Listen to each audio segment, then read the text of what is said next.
What's up everyone, and thank you for stopping by the channel.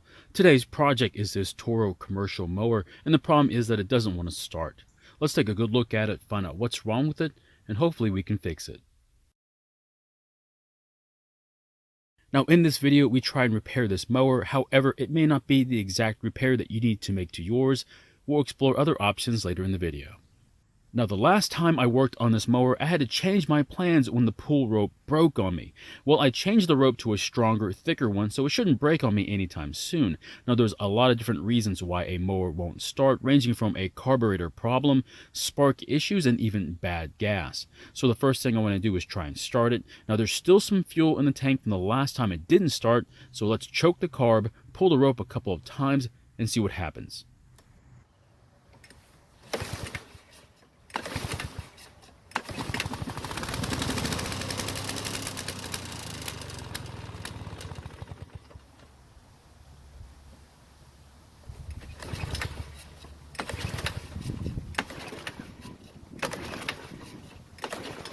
As you just saw, it did try and start, but after that, it didn't do anything. Now, the first thing I want to look at is the choke flap. I want to make sure it's closed, which it is in our case, so that's not our problem.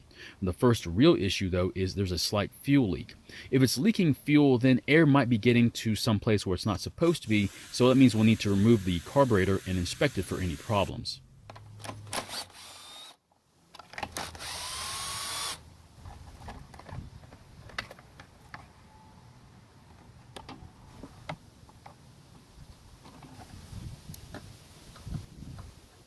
Now, to remove the carburetor, I'm going to remove these two studs. Put one of the nuts on with the flat side out, and then tighten the other nut against it. And then turn the back nut to loosen the stud. Do the same on the other stud, and then work it off the linkages. Now, hopefully there's nothing wrong with this carburetor because I don't want to have to replace it. Because believe it or not, to replace it would cost over $300, and I haven't found a cheap knockoff. But to tell you the truth, I don't want to put a cheap carb on here, but if it was my only mower, I would probably consider buying a replacement mower because the parts are so expensive for this one.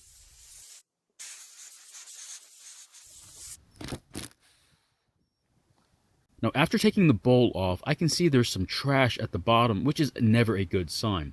I'm definitely going to have to inspect the fuel jet and the emulsion tube for any blockages. Also, I'm going to drain some of the fuel out to check for more trash and any signs of water.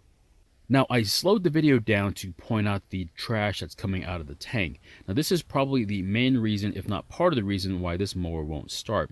I also want to drain the rest of the gas into this jar just to see if there's any more in the tank.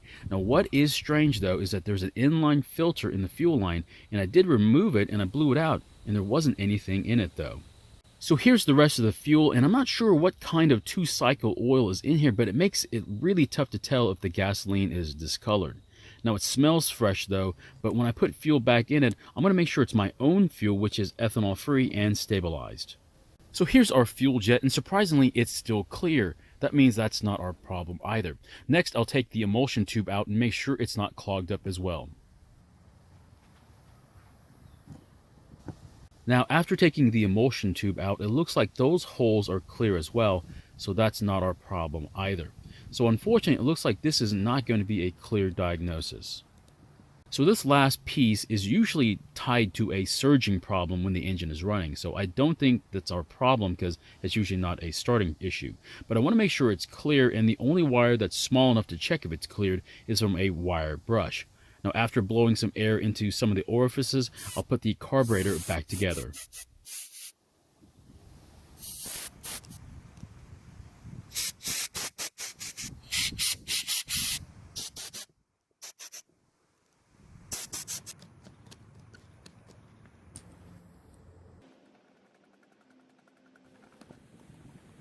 So I think I found the fuel leak problem. When I was replacing the bowl, I noticed that part of the gasket was damaged. Now, this is definitely the reason why this carburetor was leaking fuel and possibly why it was having a hard time starting. Now, I'll replace it and then continue putting it back together. I happen to have this extra gasket in my parts bin, and it should work better than the damaged one. After it's back together, I'll reinstall it onto the engine. Another reason why this mower may not be starting is that the flywheel key might be sheared. Now this would shift the ignition timing and make it tough to start. Now a good hint that this may be the case is there's a large ding in the blade. Now to fix it would be to replace the sheared key. Unfortunately, this isn't the case here because there isn't any damage on this almost new blade.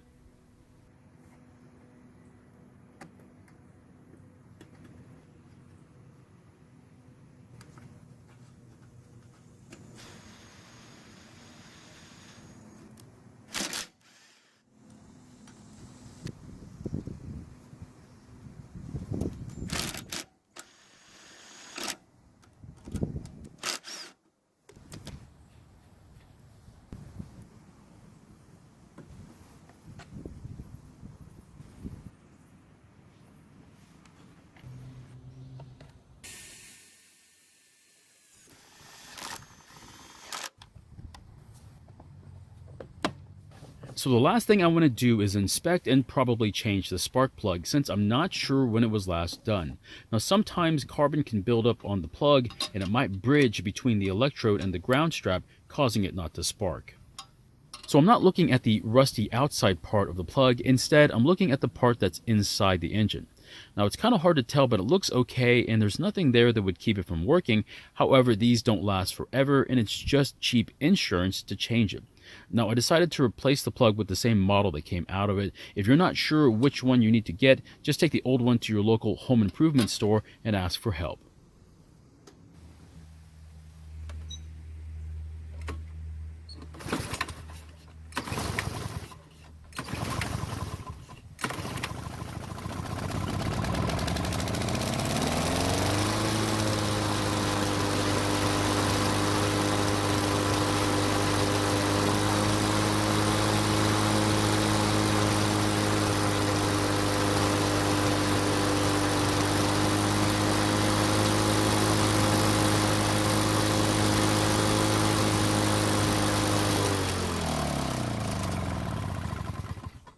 So it took more than a couple of pulls, but it did finally start. I think I can live with it, but at some point I'm going to have to face the facts that this mower is old and it's going to have some issues. So what was wrong with this mower? I think it was a combination of a lot of factors. First, the engine is a little worn out. Second, the bowl gasket might have been letting some air into the carburetor. Third is, even though the carb wasn't clogged, the trash in the fuel might have been restricting fuel flow through the jet. And lastly, the spark plug may have been a bit worn out as well. I hate to say it, I really didn't find a definitive solution to this whole problem. So my question is, what do you think the problem was with this mower? Was it any of the things that I mentioned, or do you think it might have been something else that I didn't look into? I'd like to know what you're thinking. Thank you for watching. I really appreciate your time here. Please feel free to ask any questions, and I hope to see you in my next video.